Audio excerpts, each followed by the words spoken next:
agora, por enquanto, expansão marítima, associada a essa expansão da atividade comercial por mar.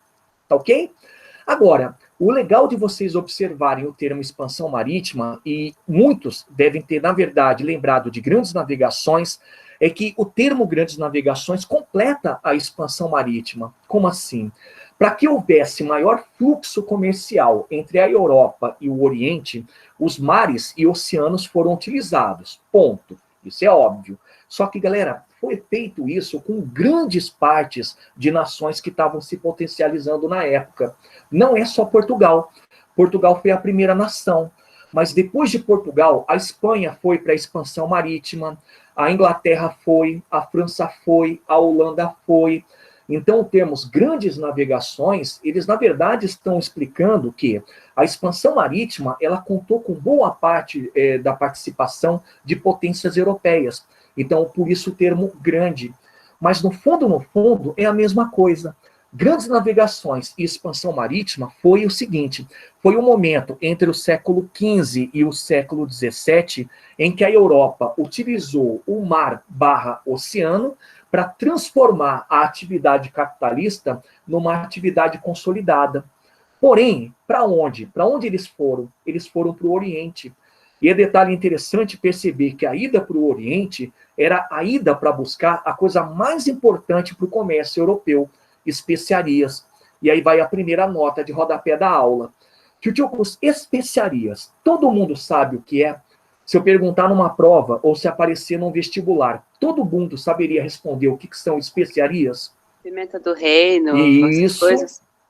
Que mais? Que mais que você poderia colocar aí, tá? Cravo. Cravo. Galera, é muito legal porque vocês sabem sim o que são especiarias, mas a gente vai dar uma melhorada. No começo, ou seja, lá na Baixa Idade Média, quando começaram as relações econômicas entre Europa e Oriente, especiarias eram todos os produtos tropicais que não existiam no continente europeu. Então, eram produtos que eram encontrados no Oriente ou no Extremo Oriente. Aí tem aí o que vocês mencionaram. O cravo, que vinha da Índia, por isso cravo da Índia. Tinha também pimenta do reino, porque vinha de reinos do Oriente. Galera, só que na entrada da Idade Moderna, com a prática das grandes navegações ou expansão marítima, especiarias também passaram a ser entendidas como produtos orientais. Aí aparece a seda, aparece, por exemplo, a cerâmica, aparece a marchetaria, que é um tipo de trabalho com madeira. Então, o que é muito bacana é entender que o mercado europeu precisava desses produtos para sobreviver. E esses produtos, as chamadas especiarias, não eram mais tão somente pimenta, cravo ou coisas similares que vinham da terra. Era também aquilo que era produzido. E aí vem a grande pergunta. E por que a Europa precisava muito disso? Tchutchucos, a Europa vivia uma atividade comercial que vinha crescendo desde o século XI. Tudo bem, todo mundo sabe. Só que nessa época do século XV, o comércio precisava ser mais praticado com produtos variados. A Europa não podia contar só com produtos regionais, até porque os produtos regionais eles eram facilmente encontrados, eles eram relativamente baratos, e eram produtos que, teoricamente, eram encontrados em todo o território europeu, e por isso era muito trivial. Então, a partir do século XV, as especiarias ganharam um espaço muito grande, porque todo mundo queria ter. Era um produto diferente, era uma novidade em alguns locais, e, sobretudo, eram produtos que você podia vender e ganhar um bom dinheiro. Aí eu vou pegar exemplos. Cravo, para a gente hoje, é uma coisa que ou todo mundo gosta ou todo mundo detesta, né? Mas vocês já pararam para pensar que cravo, geralmente na culinária, hoje, você só encontra em doce? É muito raro encontrar em comida salgada? Pois bem, na Europa, cravo, tchutchucos, era utilizado para conservação de alimentos, assim como pimenta, assim como outras ervas, tá? Então, a Europa, nesse século XV, tinha necessidade cada vez maior de ter cravo, porque o cravo era utilizado nesse meio, no meio alimentício. As pessoas tinham que utilizar para conservar carne, porque não tinha geladeira. Como tá que conservava? Como é que é? Como que conservava? Como é que conservava? Era moer o cravo, misturar com sal, e em cima dessa mistura que eles faziam, eles besuntavam a carne. geralmente junto com banha ou com água. E por que eles faziam isso? Porque você besuntando a carne com esse produto, cravo, mais, por exemplo, sal, você impedia que a ação bacteriana se proliferasse, entendeu? Aí havia também, por exemplo, uma alternativa, se você não tivesse cravo, que era de usar canela. Já usada há muito tempo, mas a canela era uma alternativa, porque é muito similar, lembra um pouco, né? Pimenta, a mesma coisa. Quanto mais pimenta uma carne tinha, lógico, ela ficava apimentada, mas mais conservada ela ficava também. Então eram produtos que a gente chama de produtos especiarias ou especiais, que nesse momento tinham grande serventia para a conservação alimentar. Tá legal? Professor, Diga. especiarias, o senhor falou uma hora de madeira, quer dizer que não eram só temperos, poderiam ser outras coisas que só tinham... Podia, exatamente. A É como eu pólvora, falei, a pólvora também passa a ser uma especiaria.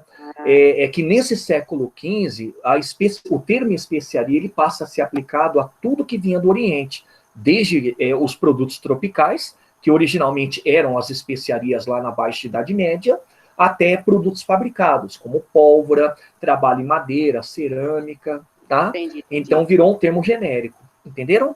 Agora eu vou para uma outra explicação da importância da especiaria. Cerâmica.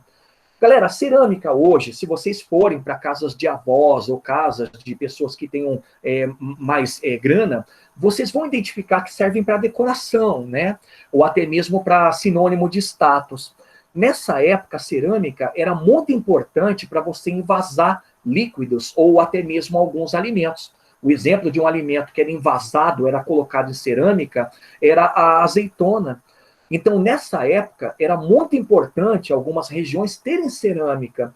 Fabricavam sim, mas também importavam cerâmica, porque eram cerâmica de qualidade. Fora, lógico, a pessoa que tinha dinheiro também gostar de comprar cerâmica para mostrar que ela era diferenciada. Entenderam? Então, resumindo, ter especiarias na Europa nesse momento era muito importante. Se não era para conservação, quando eu falo de especiaria, produto tropical, era para conservação também, vamos colocar dessa maneira, mas produto em si, produto fabricado. O exemplo é a cerâmica, tá certo? Então é legal vocês entenderem que a partir do século XV, especiarias na Europa eram necessárias para você fazer o sistema econômico vingar, para vocês terem dinamicidade capitalista. Tudo bem? Agora, vem para cá. Tchutchucos, essas especiarias eram especiarias que eram encontradas no Oriente, tá? Então, todas elas, para chegarem até a Europa, elas chegavam através dos árabes, eles buscavam as especiarias lá, por exemplo, na China e na Índia, traziam para a orla do Mediterrâneo e faziam a negociação, e em seguida, quem levava para o continente europeu eram os italianos. Então é muito interessante vocês já começarem a perceber que todo o fluxo de chegada de especiarias na Europa tinham relação com os árabes e com os italianos. Mas aí vem o triste fim do Policarpo Quaresma. Lembra quando eu trabalhei com vocês a crise do século XIV? Lembra quando eu trabalhei com vocês a peste, a fome, a guerra e a morte? E lembra que eu falei que ela foi uma crise que matou o sistema feudal? Ótimo. Galera, só que no século seguinte, ou seja, no século XV, essa crise estava também acometendo o sistema capitalista. Por quê? Porque em pleno século XV, a gente vai ter uma retração comercial da Europa. Entendam por quê. Primeira coisa que explica essa retração comercial, esse enxugamento do comércio, é a falta ou escassez de produtos internos. Associa da seguinte maneira: a peste, a fome, a guerra e a morte mataram muitas pessoas, né? Dentre as pessoas mortas estavam os camponeses e os artesãos. Tchutchucos, no século XV, superada a crise do século XIV, a gente não pode imaginar que a população europeia começou a crescer de uma vez só. Ela foi crescendo bem lentamente, né? Mas até que ela crescesse de verdade, faltava o camponês e faltava o artesão. Então havia muito pouco produto interno para ser negociado. E era um problema sério, porque todo mundo sabe que a principal atividade econômica a partir desse momento, qual era? Era o comércio. Então você não tinha produtos dentro da Europa em quantidades maravilhosas que pudessem ser usados para negociação. Então, nesse comecinho da Idade Moderna, com o século XV, houve esse primeiro problema. É a falta de produto e a falta de produto dava uma encolhida na atividade comercial. Legal? Já vai associando. Qual setor social estava muito preocupado? Pensou? Tá, então segura. Vai lá para o segundo ponto da retração comercial. A Europa, em pleno século XV, tchutchucos, passava por uma carência de metais preciosos, ouro e prata, tá? E por quê? Porque grande parte do ouro e prata era destinado para a compra de produtos orientais. Aí lembra do que eu comentei agora há pouco. Produtos orientais que eram negociados pelos árabes, lembram? E eram, de certa forma, produtos que também passavam pelo monopólio italiano. Então, esses metais preciosos, esse ouro e essa prata, não ficavam na Europa, eram deslocados para o Oriente. E faltando dentro da Europa, você tem um problema. Tchutchukos, o problema é, como você vai comprar produto? Não tem moeda, né? Então era um problema sério, porque essa carência de metais preciosos significa falta de moeda. E a moeda, todo mundo sabe, era essencial para o comércio daquela época, assim como hoje. Pergunta 2. Qual setor social começou a ficar preocupadaço? Caramba, além de falta de produto, não tem muito, está faltando metal precioso, moeda? Guarda aí. Galera, e o terceiro ponto para explicar esse encolhimento do comércio dentro desse século XV é um mercado consumidor muito limitado. É o seguinte, a população não estava plenamente recuperada da crise do século XIV, então, como ela não estava plenamente recuperada, não tinha muita gente para comprar. Isso é óbvio. Isso é mercado consumidor limitado. Mas tem um outro detalhe que é o seguinte: quem muito consumia produtos que vinham do Oriente e produtos que vinham também de outras regiões, mas eram caros, era a burguesia. Então havia um problema sério, porque a burguesia era a única que comprava de verdade. O camponês não comprava porque produtos eram muito caros. A nobreza, geralmente não, ou quando comprava era muito pouco, mas geralmente não, porque tinha a terra e produzia para si mesma, e isso era um problema.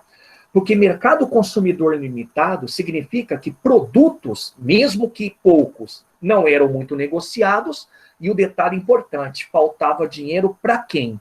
Terceira pergunta, de novo, qual o setor social que estava sendo acometido por tudo isso? Que estava preocupado? Aí vai a resposta, burguesia. Então, dentro desse cenário de retração comercial, com pouco produto, falta de moeda e mercado consumidor limitado, a burguesia começou a se preocupar. Ela estava percebendo que em pleno século XV, com o sistema feudal quebrado, o sistema capitalista não estava legal. O sistema capitalista não estava bacana. Entenderam? Então, esse primeiro fator explica que o seguinte, a Europa precisava ir para o mar, oceano, e precisava buscar produtos para serem vendidos aqui, mas não podiam ser quaisquer produtos. Esses produtos tinham que ser especiarias. A Europa percebeu também que tinha que ir para o mar, oceano, porque tinham que ir atrás de fontes de metais preciosos, de ouro, de prata.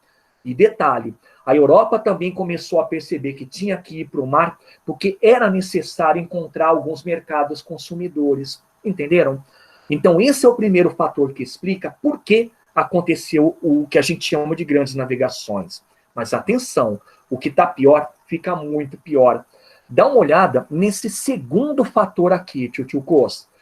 No século XV, todas as especiarias que chegavam na Europa chegavam muito caras, tá? E chegando cara, todo mundo sabe, voltando lá um pouco em cima, que o mercado consumidor era cada vez mais limitado, porque não era todo mundo que tinha grana para comprar, chegava caro e tirava cada vez mais ouro e prata da Europa. E elas eram caras por quê, pessoal? Elas eram caras, primeira explicação, porque quem monopolizava toda a chegada de produtos para serem negociados com os europeus eram os árabes. Eu trouxe até um mapa para vocês entenderem, tchutchucos, que é mais ou menos assim. Dá uma olhada. Esse mapa é um mapa de pleno século XV, mostrando todos os centros e todas as rotas comerciais europeias. Reparem o seguinte, nesse momento havia preferencial, o caminho preferencial para você, europeu, buscar especiarias, qual era? Era o mar Mediterrâneo. Galera, então, para você, por exemplo, sair de Veneza, chegar até o Oriente Médio e lá do Oriente Médio você conseguir comprar especiarias, você tinha necessariamente que usar o mar Mediterrâneo. Era mais rápido, era mais barato, era mais interessante, porque você podia parar em outros mercados para fazer compra e venda, entenderam?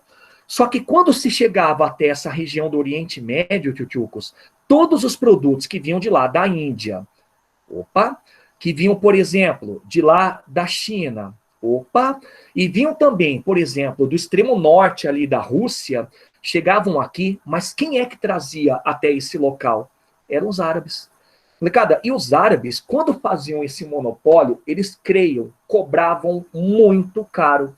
Até porque foram eles que tiveram que ir para esses locais como Rússia, China e Índia e trazer as especiarias, concordam?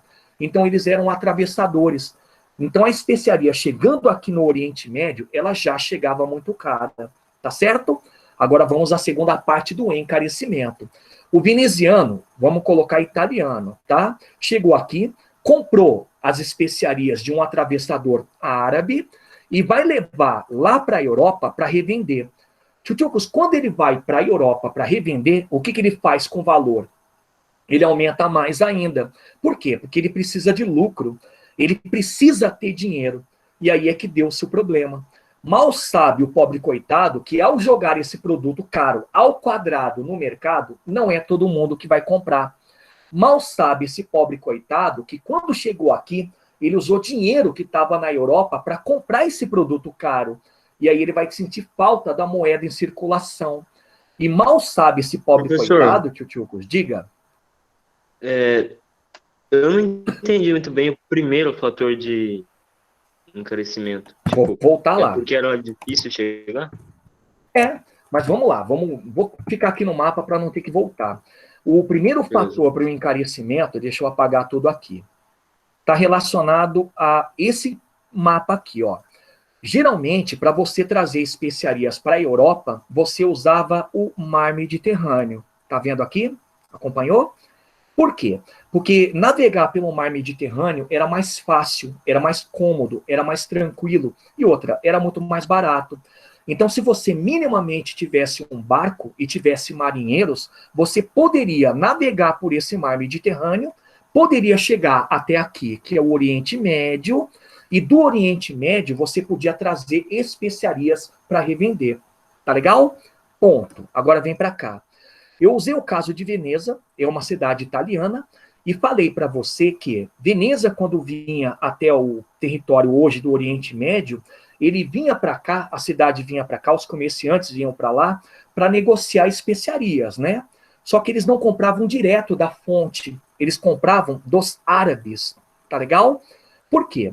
Porque primeiro os árabes comandavam toda essa região oriental praticamente, tá?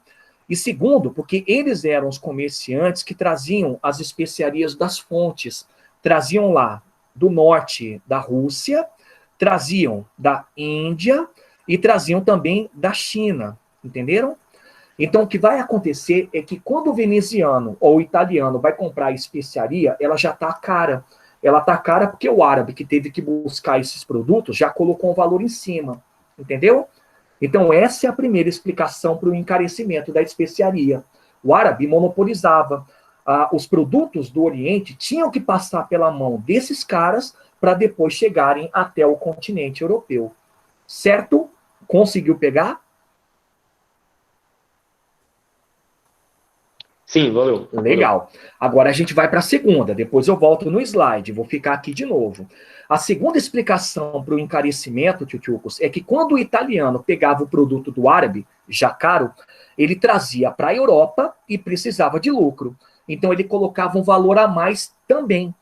Então o produto chegava pelo menos 2 vezes mais caras no continente europeu. E chegando aqui, o cara vendia e aí encontrava aqueles problemas. Primeiro problema, não era todo mundo que tinha dinheiro para comprar, porque a especiaria era cara.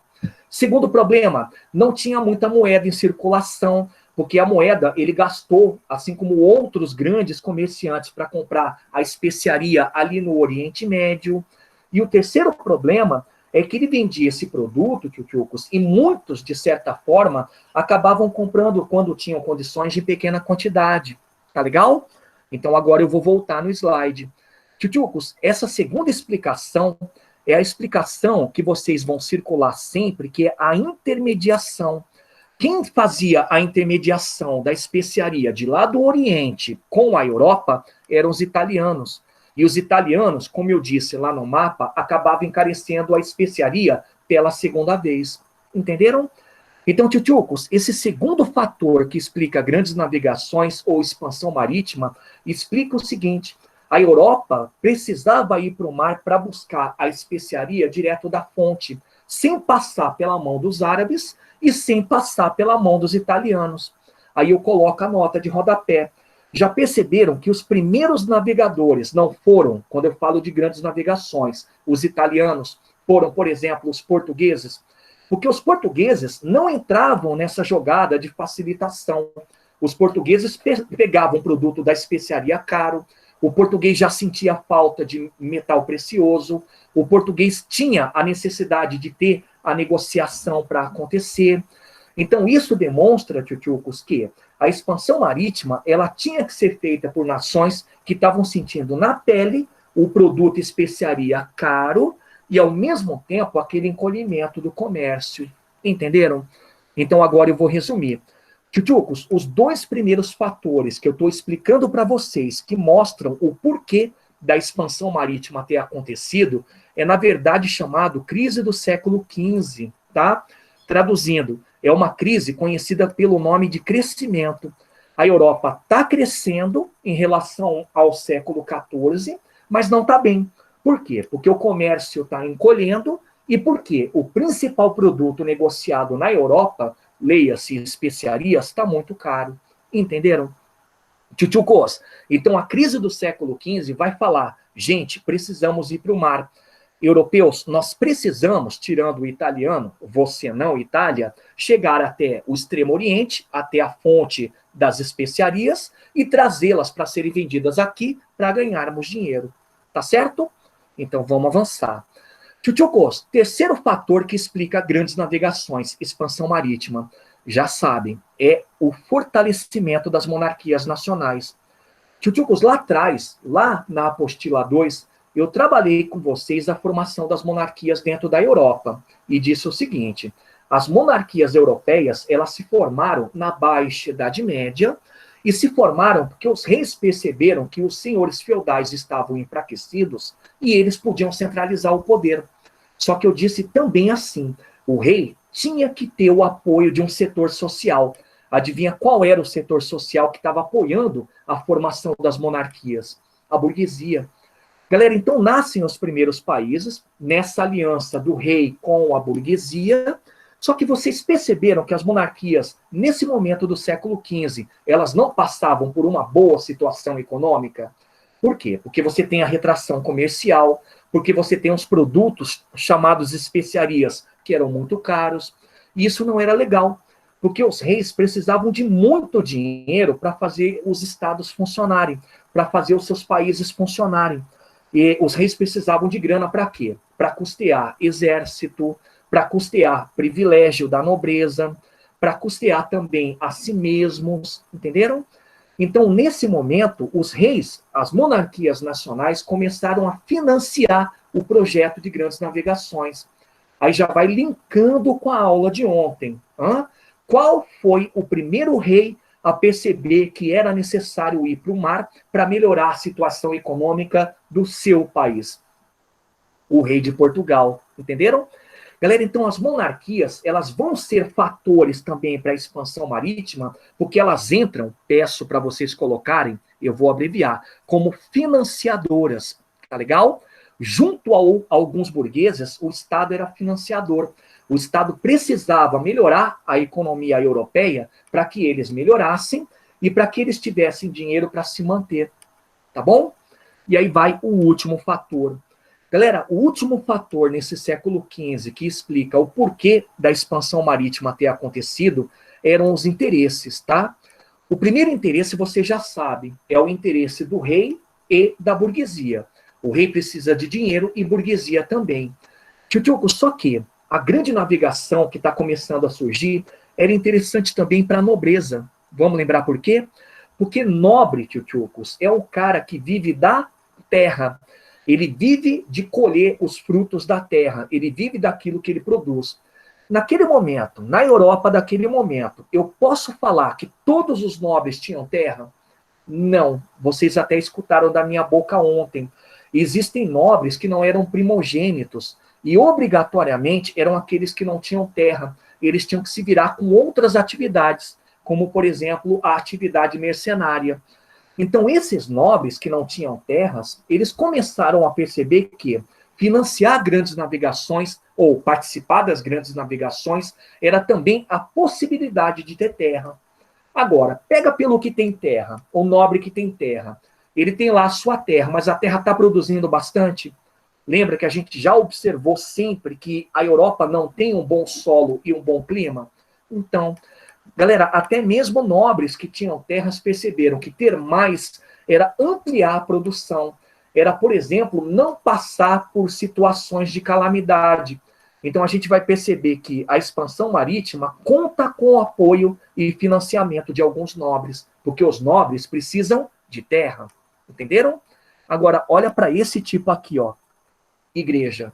Tchutchucos, pensa, até o Adriano já explicou para vocês. Já no século XV, qual era a situação da Igreja Católica Apostólica Romana? Um bagaço, né? Ela estava sofrendo com os reflexos lá da crise do século XIV e XV, e ao mesmo tempo ela começou a ser questionada.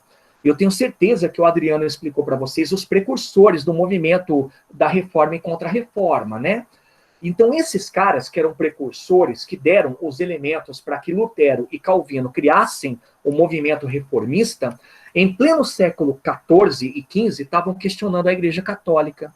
E outra, a mesma igreja percebia que era necessário expandir o cristianismo. Para quê? Para combater qual religião que ela nunca curtiu e nunca compartilhou, que ela sempre detestou?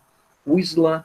Então a igreja percebeu que seria uma maravilha participar das grandes navegações. Ela podia usar o dinheiro que ela tinha, e era muito dinheiro, ou podia participar de fato, né, entrando nas expedições, porque o objetivo dela era expandir o cristianismo. Entenderam? Então agora eu fecho o ciclo. Galera, fecho dizendo o seguinte: os principais fatores que levaram à expansão marítima, que levaram às grandes navegações, foram a crise econômica pela qual a Europa passava, a retração e o encarecimento, o fortalecimento das monarquias nacionais. Os reis começaram a se encantar com essa ideia de melhorar o comércio, como financiando o sistema de grandes navegações, e, por último, o interesse de outros setores sociais, não só o rei, nem somente a burguesia, como nobres e igreja, que fortaleceram a ideia. Entenderam? Então a gente pode perceber, tchutchucos, que todo esse projeto que a gente chama de grandes navegações foi um projeto coeso, um projeto em que muitas pessoas estavam atuando. Entenderam? Então vamos lá para aquilo que é o mais legal. Augusto. Oi, diga aí, tá? Qual que era o rei de Portugal na época que começou? Famosa pergunta. O glorioso, o famoso, o delicioso Dom João, mestre de Avis, ou Dom João I. É o cara que conseguiu assumir o trono português depois da Revolução de Avis. Tá legal? Beleza. Então vamos melhorar? A dinastia Avis, meu querido Ita, é a dinastia de reis que vai começar com um projeto de grandes navegações. Beleza? Beleza. Beleza, então vamos lá. Galera, para que eu me despeça de vocês e para que nós possamos terminar essa aula de hoje, eu tenho que falar do querido pioneirismo português. O recado é o seguinte: olhando para a história portuguesa, que é o que eu queria que vocês tivessem feito ontem, mas já começaram a fazer agora um pouco, vocês têm que lembrar que Portugal era uma nação que tinha totais condições de ir para o mar. Por quê? Pensa comigo. Enquanto Portugal estava se formando entre o século XI e XII, e mesmo quando se formou a partir do século XII, o que acontecia com, por exemplo, uma França e uma Inglaterra? Não acontecia. Esses dois países nem tinham conseguido se consolidar como monarquia. Exemplo, nesse século XII para século XI e XII, né? Vamos pegar XII. A França passava por diversos conflitos internos. Era a nobreza que não aceitava o rei centralizando o poder. era a Igreja Católica sabotando o projeto de criação da monarquia nacional. Pegaram?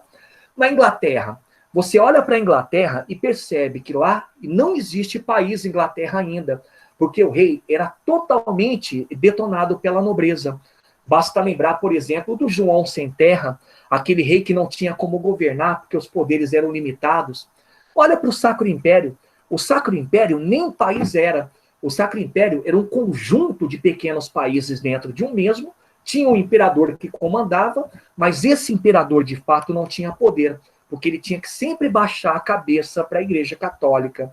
Então, olhando para esses exemplos, a gente identifica que Portugal está na contramão, e na contramão verdadeira, porque Portugal já tinha se consolidado como um país em pleno século XII, já tinha um rei todo-poderoso, um rei que podia conduzir a nação, e tinha do lado dele, Tchutchucos, principalmente a partir do momento em que se aproxima da burguesia, uma camada social que estava super interessada em enriquecer e enriquecer aquele país também.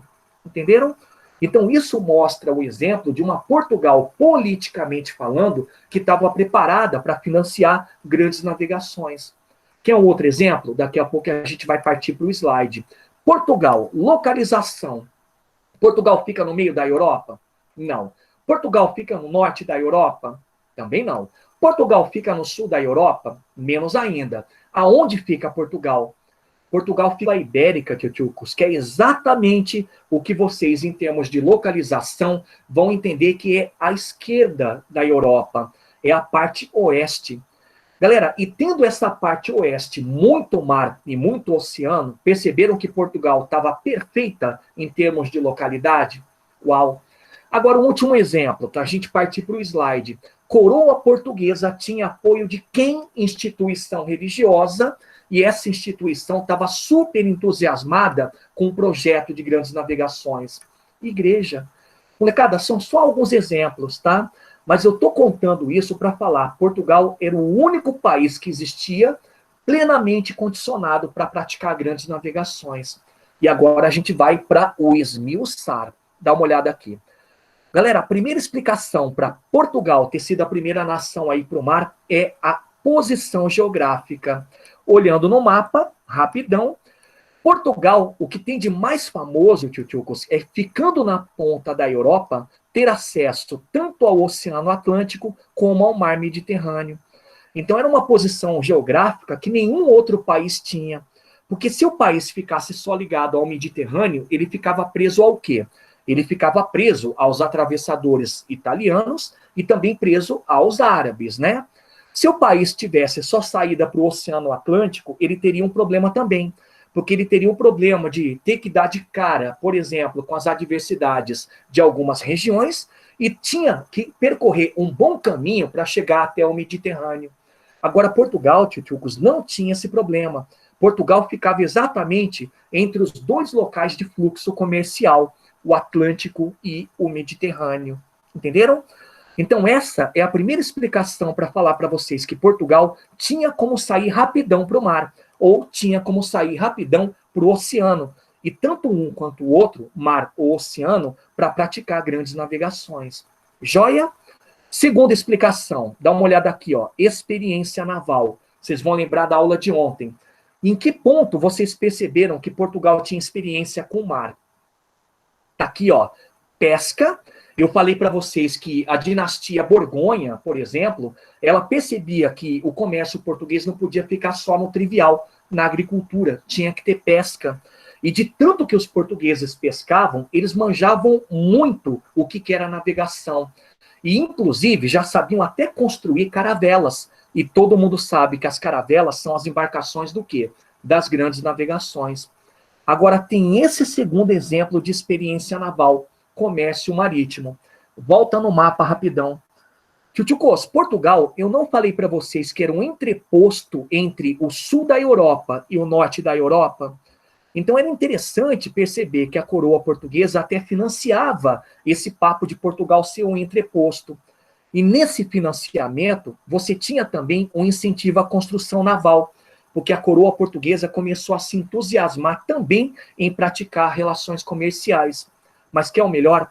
a coroa começou, tendo em vista esse comércio marítimo, que era muito praticado na região, a financiar a construção de portos. E são os portos que vão ser muito importantes para que você tenha o fluxo de ida e vinda de navios que praticavam grandes navegações. Tá legal? Então, nessa época, Portugal era uma nação que manjava muito de construção naval e manjava também de navegabilidade, manjava de como navegar. Fechou? Próximo exemplo de nação que tinha condições de ir para o mar. Espírito cruzadista. Tchutchucos, Portugal não se criou lutando contra os mouros, os árabes. Uau! Tchutchucos, eles sempre achavam que tinham que continuar com esse projeto. Eles tinham que destruir o Islã onde ele tivesse. E a Igreja Católica apoiava demais. É muito interessante perceber que grande parte do projeto de grandes navegações que a Igreja financiava era também um projeto de expansão católica. Então, o português, quando ia para o mar, ele ia falando, eu não vou só para enriquecer, eu vou também para matar muçulmano, eu vou também para continuar com o projeto que Deus me deu, o projeto de expansão do catolicismo. Beleza? Vai lá, próximo fator. Já expliquei quando fiz a explicação de introdução. Precoce formação como monarquia nacional. Aquilo que vocês já sabem. A coroa portuguesa foi o primeiro país a ser criado na Europa. E foi também o primeiro país a perceber que a aliança do rei com a burguesia era muito importante para ter essas relações comerciais sempre melhores. Bacana? Para começar a terminar, mais um fator, harmonia interna.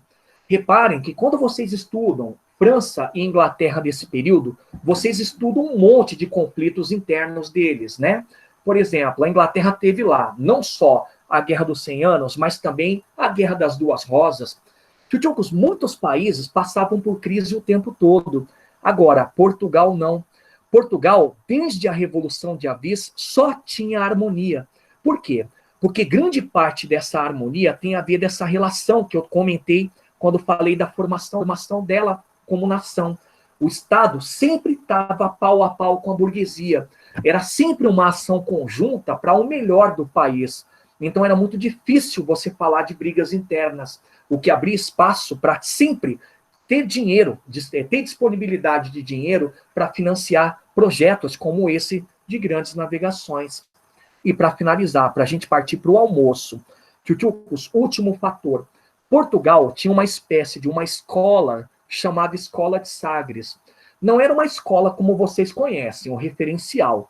Era, na verdade, uma feira, ficava na Ponta de Sagres, que é uma região de frente para o Oceano Atlântico, e nessa feira, que a gente chama de Escola de Sagres, todo santo mês, navegadores e construtores navais se reuniam e ficavam trocando figurinhas. O que eles trocavam de figurinhas? Olha, eu descobri um jeito novo de fazer a quilha do navio. Eu descobri um jeito novo de como fazer um mapa. Aí chegava um cara e falava, olha, eu descobri como se faz o uso de um instrumento chamado astrolábio, que eu vou mostrar na próxima aula. Então, essa troca de figurinhas, pessoal, acabou gerando conhecimento técnico e naval que Portugal tanto precisava e já tinha.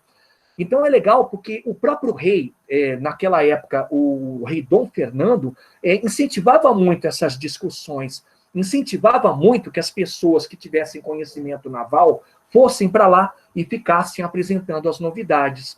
Então, resumindo, Escola de Sagres, que é um centro de estudos navais, era, na verdade, um local onde as pessoas discutiam grandes navegações.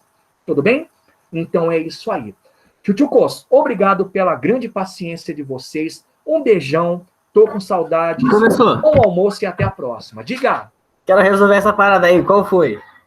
O que, Thales? Ah, quero saber qual foi da Em parada. gravação mesmo, Thales? É, em gravação mesmo, pô. Tem que estar registrado, porque... Qual é, mano? Eu quero saber qual foi, mano. Você acredita, Thales? Tô Ô, brincando. olha no meu olho, professor. Eu não falei essas coisas nem na bala.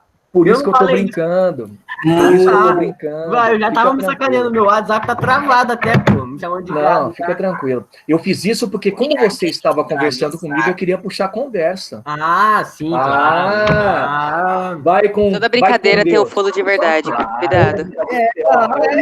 falei muito com coração. Tô brincando. Thales, agora me diga uma coisa. Gabriel Jesus, continua ou não continua? Gabriel Jesus? É. Gabriel Jesus, Flamengo, irmão. Você não é Travou o flamenguista? menino, travou o menino. Ele...